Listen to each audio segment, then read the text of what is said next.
kapag tinatamaan si Martin Romualdez, si BBM, yung administrasyon, kung sino man yung mga tumanggap ng maletang pera, hindi nila siniseryoso. Iniisang tabi nila, sineset aside nila. Napansin ko na yung gobyerno, hindi sila seryoso sa anti-corruption program nila. Kasi kung makikita mo, pinakita natin, diba, na yung impeachment ko, lahat yung ebidensya na yon, sila lang ang kumuha, sila lang ang gumawa, sila lang ang nagsabi, mali ito. Pero pagdating dito sa kabila, sa mali-maletang pera o tinawag nila na basura, walang in aid of legislation doon. Si Zaldico, on his own, nagsalita siya. Ito yung nalalaman ko.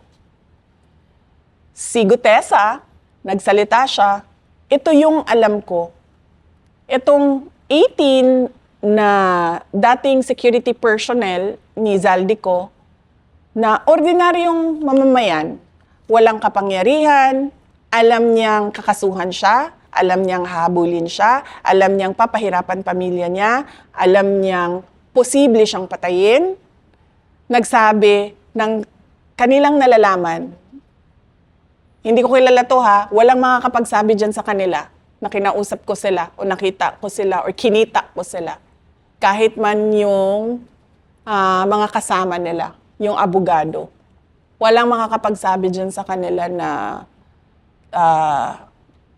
alam ko kung ano yung ginagawa nila. Ito, mga ordinaryong tao na nagsabi, ito yung alam namin sa korupsyon eh. Pero makikita nyo, sobrang tahimik nung gobyerno. Wala man lang silang, we take this seriously and we will look into the allegations, we will check the documents, we will look into the photos.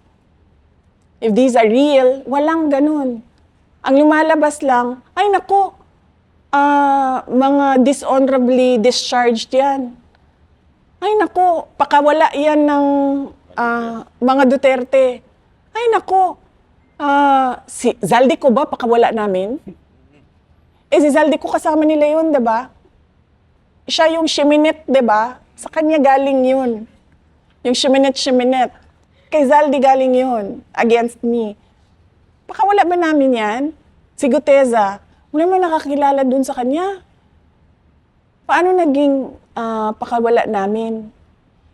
So, sa mga ganon, kapag tinatamaan si Martin Romualdez, si BBM, yung administrasyon, kung sino man yung mga tumanggap ng maletang pera, hindi nila siniseryoso.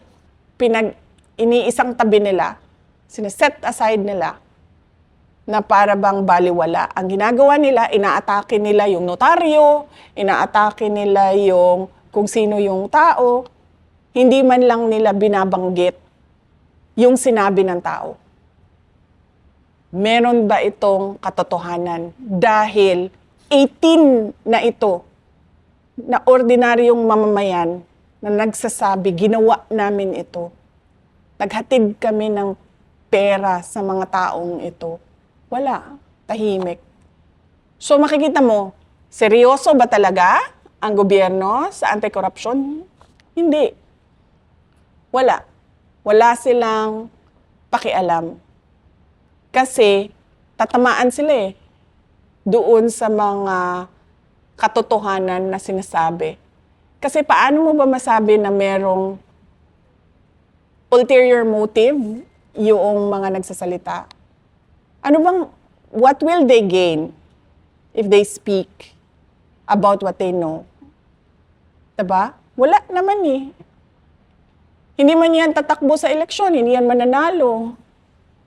Hindi naman yan kunwari magsasalita kontra sa katiwalian sa administrasyon ay mabibigyan ng medal. Wala silang makukuha dyan sa ginawa nila.